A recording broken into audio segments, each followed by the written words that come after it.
ভাগবতকে জানতে হলে আগে ভাগবতের লক্ষণ জানতে হয়। কি জানতে হয়? লক্ষণ। তা ভাগবতের লক্ষণ কি? ভাগবতের 10টি লক্ষণ বলা হয়েছে। কয়টি লক্ষণ? কি কি? বলে অত্র সর্গো বিসর্গশ্চ স্থানভূষণমূতয়ঃ মন্বন্তরেশানুকথা নিরোধো মুক্তিরাশ্রয়। 10টি লক্ষণ হলো স্বর্গ, বিসর্গ, স্থান, পোষণ, উতি, মন্বন্তর, ঈশানুকথা, নিরোধ, মুক্তি আর আশ্রয়। প্রথমেই হলো স্বর্গ। স্বর্গ শব্দের অর্থ কি? স্বর্গ মানে সৃষ্টি, যেখান থেকে এই সৃষ্টি আরম্ভ হয়েছে।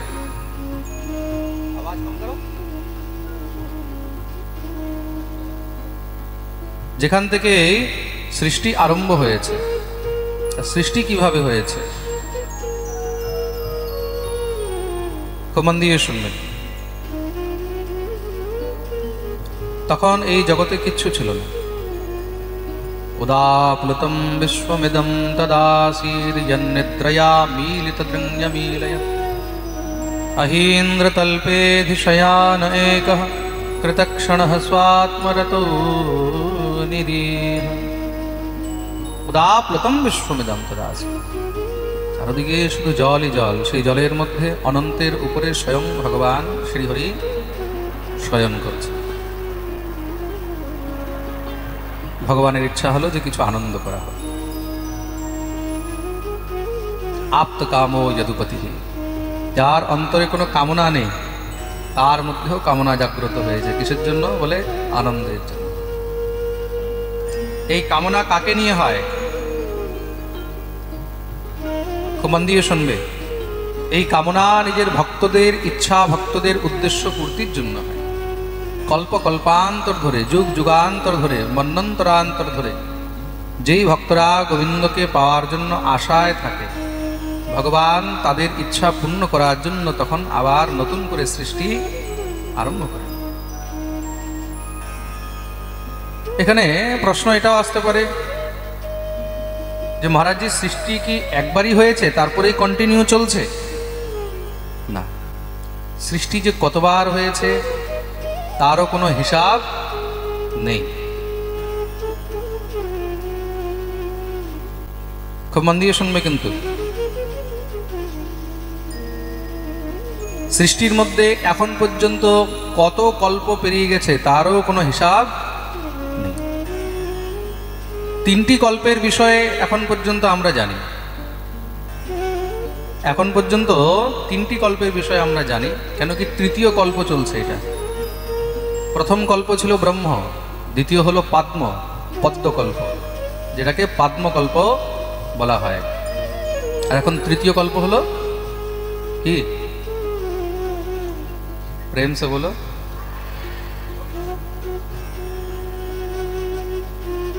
इसीलिए कथा सुनना पड़ता है।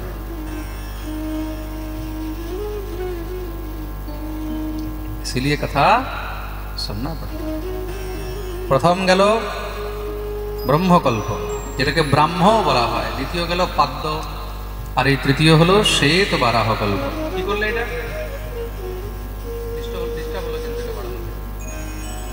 তৃতীয় হলো শ্বেত বারাহ কল্প। কি?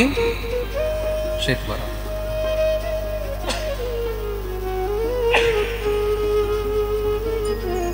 বর্তমানে যে কল্প চলছে তার নাম হলো শ্বেত বারাহ কল্প।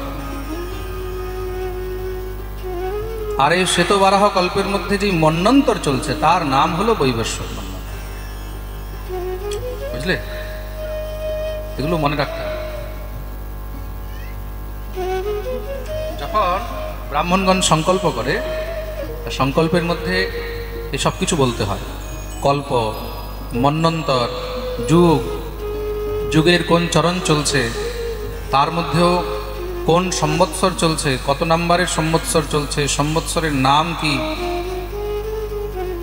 কোন মাস চলছে, সেই মাসের মধ্যে কোন পক্ষ চলছে, পক্ষের মধ্যে কোন তিথি চলছে, তিথির মধ্যেও কোন নক্ষত্র চলছে, এই সব কিছু যখন বলা হয় তখন গিয়ে সেই সংকল্প পূর্ণ হয়।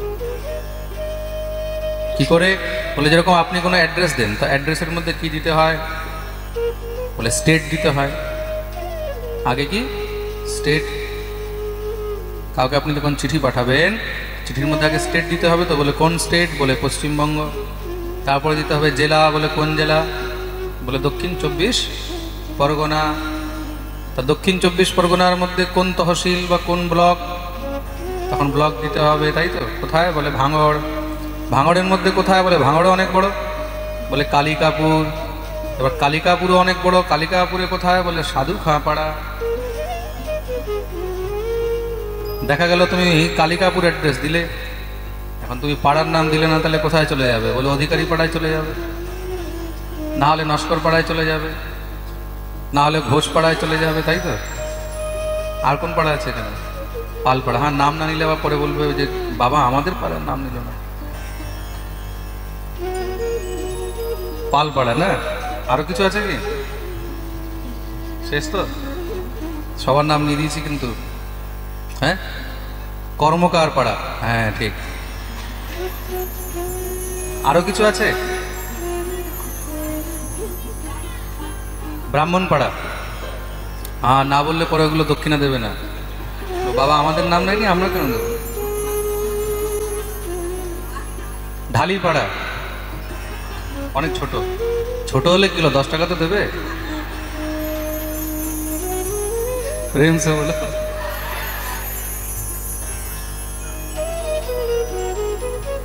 বুঝতে পেরেছো জিনিসটা? তা আমাদেরকে কি করতে হয়? প্রত্যেকটা জিনিস একদম অ্যাকুরেট লিখতে হয়, তখন কি হয়? চট করে জিনিসটা কাজ হয়ে যায়, না হলে ঘুরতে থাকবে। তদ্রূপ যখন আমরা সংকল্প করি, তখন সংকল্পের মধ্যে এক একটি জিনিস বলা হয়। আমি যেই সৎকর্ম করেছি, আমি ভূমি দান করলাম, আমি গো দান করলাম, আমি দেবতাদের পুজো করলাম, আমি ভাগবত পাঠ করালাম, আমি যজ্ঞ করলাম, ইত্যাদি আমি যত কিছুই করছি, এই সমস্ত সব সৎকর্ম, এগুলো ওইখানে সব নোট হচ্ছে। কিন্তু মন দিয়ে শুনবে, এগুলো ওইখানে নোট হচ্ছে। তা কিভাবে নোট হচ্ছে? আপনি যখন ওইখানে যাবেন, আপনাকে জিজ্ঞাসা করা হবে পরলোকে, আপনি কোনো সৎকর্ম করেছেন? বলে হ্যাঁ করেছি। কি করেছো? বলে অমুক অমুক অমুক। বলে দেখো ভাই, এর লিস্টে কি কি লেখা আছে, সব মিলানো হবে। সেই অনুসারে আপনি সেখানে সুখ দুঃখ ইত্যাদি ভোগ করবেন। প্রেম সে বলো। কর্ণ স্বর্গে গেছে, তাই তো। কোন কর্ণ? মহাভারতের যুদ্ধের মধ্যে কুন্তিপুত্র কর্ণ কোথায় গেছে? স্বর্গে গেছে। স্বর্গে গেছে, সুন্দর তাকে ঘর দেওয়া হয়েছে থাকার জন্য, একদম স্বর্ণ জড়িত মহল, চারদিকে খুব সুন্দর পরিবেশ, একদম সামনে মহারাজ অমরাবতীর সেই দিব্য নন্দন কানন, এত সুন্দর সব ইয়ে। কর্ণের খুব ক্ষুধা লেগেছে, অনেকক্ষণ হয়ে গেছে তো, স্বর্গে গেছে, দীর্ঘ সময় হয়ে গেছে, বলে এত সুন্দর সব ব্যবস্থা, খাবারের ব্যবস্থা নেই। দেবতাগণ বলছেন, এটা বলুন আপনি পৃথিবীতে কি কি দান করেছিলেন? আমি তো খুব স্বর্ণ দান করেছি, খুব স্বর্ণ দান করেছি।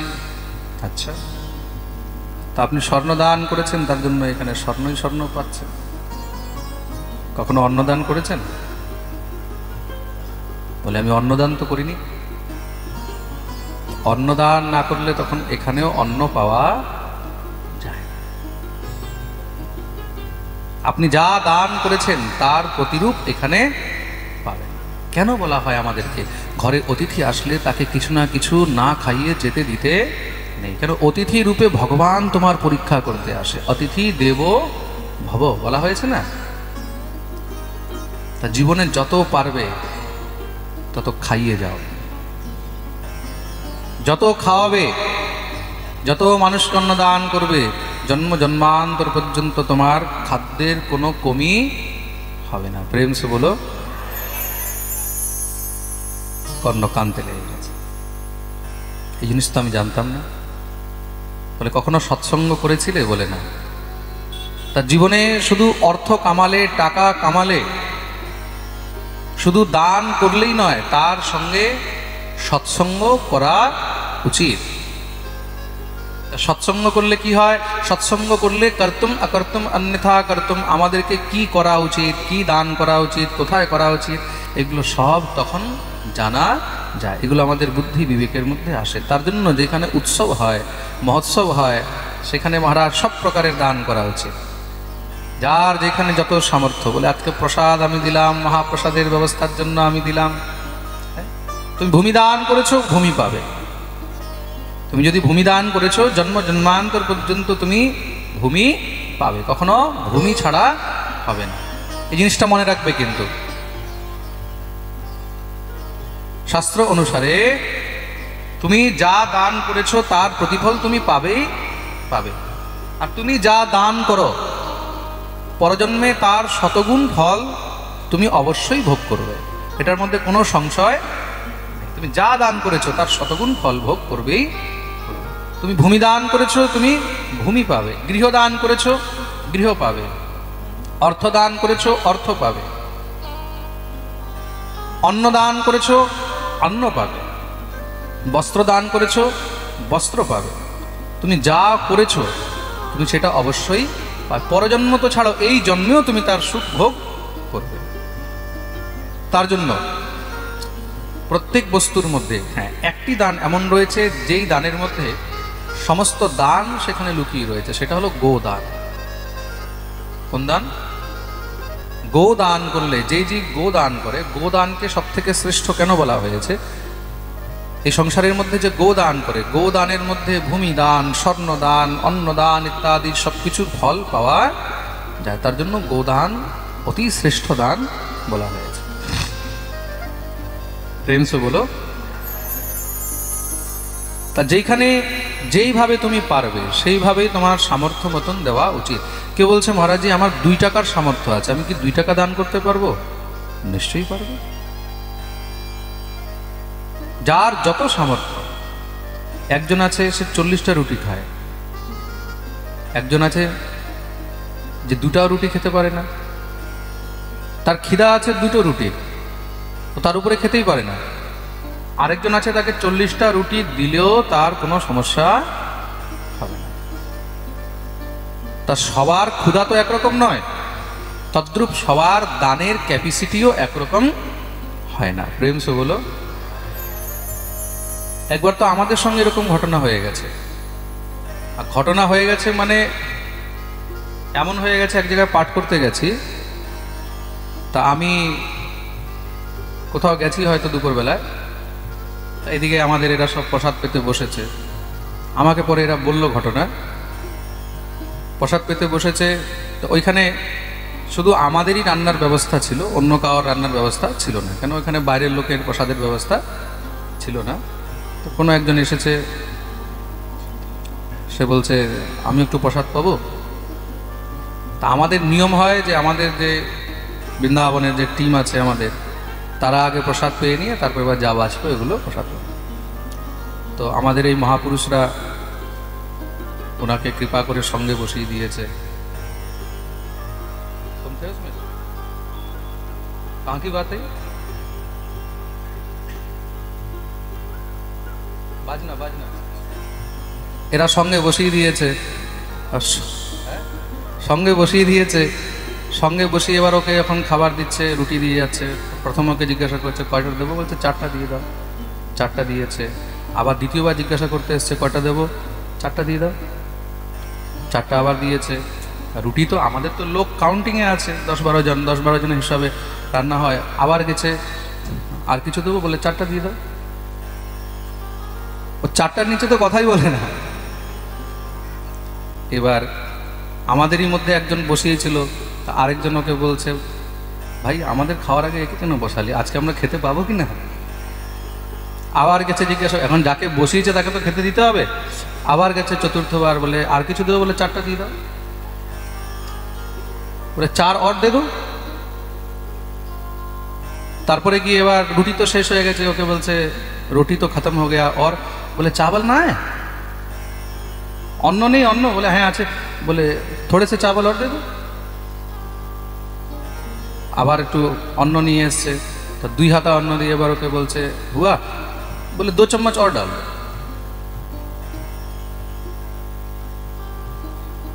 তখন এরা ভাবছে আমরা খাবো না, আজকে শুধু একেই খাওয়াতে হবে, তাই তো। তারপরে শেষ পর্যন্ত ওকে বলছে, ভাই আমাদেরও আজকে খেতে হবে, যতটুকু পেয়েছিস এতটুকুর মধ্যে আজকে সন্তুষ্টি কর, আর কাল থেকে এখানে দেখা দিস না।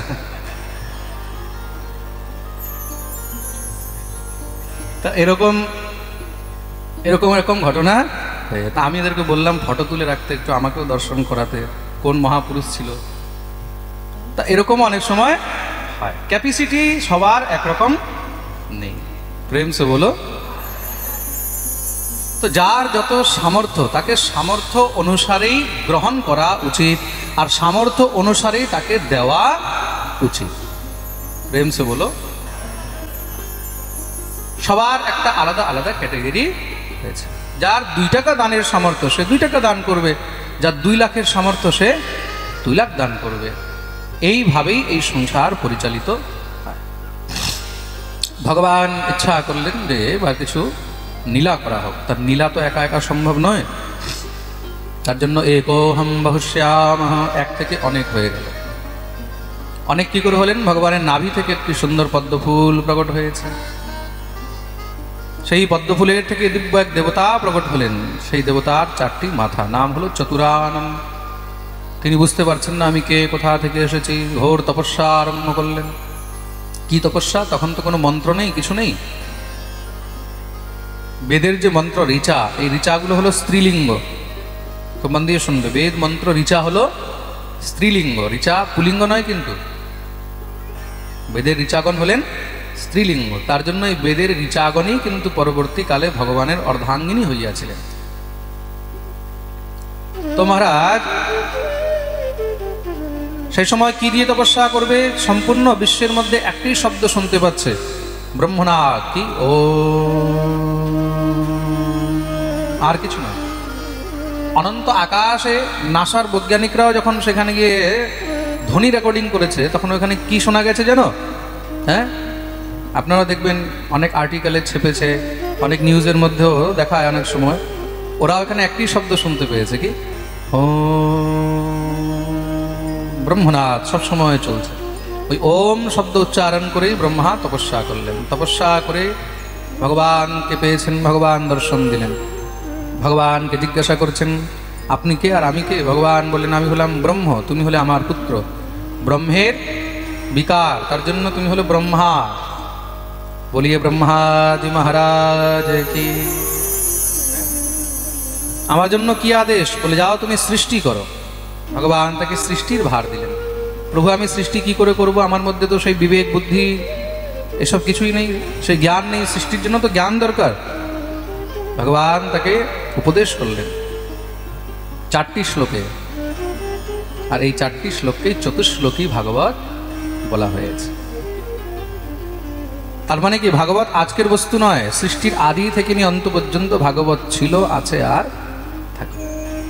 তার জন্যই শাস্ত্রম ভাগবতম প্রমাণবলম শ্রীমন মহাপ্রভু বলেছেন। আমাদের গৌড়ীয়দের আগে কোনো ভাষ্য ছিল না, কেন? মহাপ্রভু ভাগবতকেই অদ্য ভাষ্য বলেই ছেড়ে দিয়েছেন। বলে ভাগবতই হলো আমাদের ভাষ্য। পরবর্তীকালে যখন অন্যান্য সম্প্রদায়ের আচার্যগণ গৌড়ীয়দেরকে ভগবত সেবা থেকে বহিষ্কৃত করে দিতে চাইলেন, সরিয়ে দিতে চাইলেন, যে তোমাদের সেবার কোনো অধিকার নেই, কেন? তোমাদের ভাষ্য কোথায়? প্রত্যেক সম্প্রদায়ের একটি ভাষ্য হয়।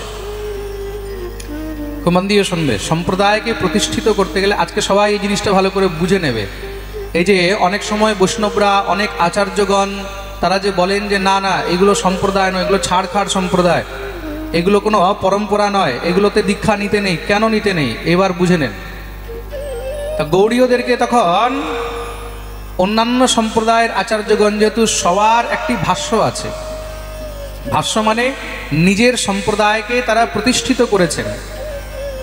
আপনি কোনো একটা থিওরি দিচ্ছেন, তা থিওরির আপনার কাছে কিছু না কিছু একটা ফর্মুলা থাকা উচিত।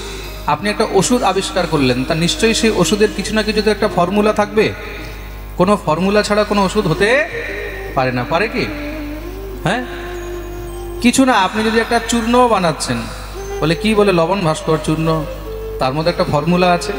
আপনি একটা ক্যাপসুল বানাচ্ছেন, বলে কি, বলে সিট্রেজিন। তা সিট্রেজিনের মধ্যেও একটা ফর্মুলা আছে। হ্যাঁ, ডাক্তার বসে আছে আমাদের এদিকে।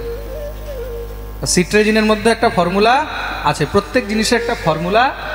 ফর্মুলা ছাড়া কোনো জিনিস হয় না। তদ্রূপ যখন আমরা কোনো সম্প্রদায় তৈরি করছি, সম্প্রদায়েরও কিছু না কিছু একটা ভাষ্য থাকে, ফর্মুলা থাকে। প্রেমসে বলো। তা চতুর সম্প্রদায়ের মধ্যে ভাষ্য রয়েছে, তার জন্য তাদেরকে মান্যতা দেওয়া হয়েছে। দীক্ষা নিলে চতুর সম্প্রদায়ের মধ্যেই নিতে হয়। তা আমাদের গৌড়ীয় সম্প্রদায় তখন কোনো ভাষ্য ছিল না। তখন গিয়ে যখন সবাই বললেন যে তাহলে হয়তো তোমাদের ভাষ্য দেখাও, নয়তো ভাষ্য রচনা করো। আর ভাষ্য রচনা করা এটা সবার পক্ষে সম্ভব নয়। কেন? ব্রহ্মসূত্রের উপরে ভাষ্য লিখতে হয়।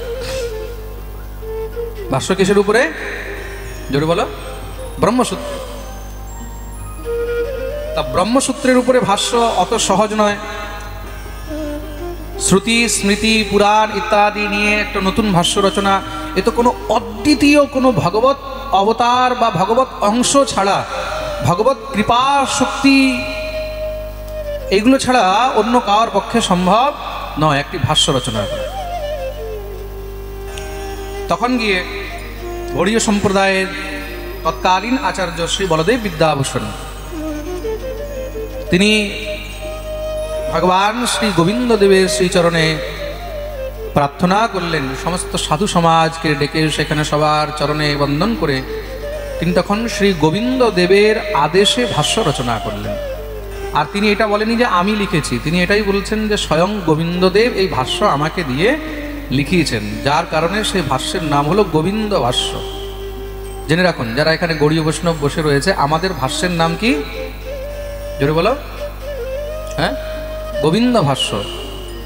তখন এই ভাষ্য নিয়ে যখন সবার সামনে সেই ভাষ্যকে প্রতিস্থাপিত করলেন, রাখলেন, তখন গিয়ে এই সম্প্রদায়কে অনুমোদন করা হলো। আজকে যে আমরা গৌড়ীয় সম্প্রদায় বলছি, তা গৌড়ীয় সম্প্রদায় একটি পরম্পরা রয়েছে, একটি ভাষ্য রয়েছে, একটি ফর্মুলা রয়েছে। যেই সম্প্রদায় ভাষ্য নেই, আপনারা কোথাও যখন দীক্ষা নিতে যাবেন, তো দীক্ষা নিতে হলে আগে সেখানে জিজ্ঞাসা করবেন যে আমাদের পরম্পরা কি, আমাদের ভাষ্য কি। যদি সে বলতে না পারে যে আমাদের ভাষ্য কি, তার কাছে যদি ভাষ্যের নাম জানা নেই, তার মানে বুঝে যাবেন যে এইটা রং নাম্বার। প্রেম সে বলো। তখন বুঝে যাবে এটা হলো, এক কথায় অনেকে উত্তর পেয়ে যাবে।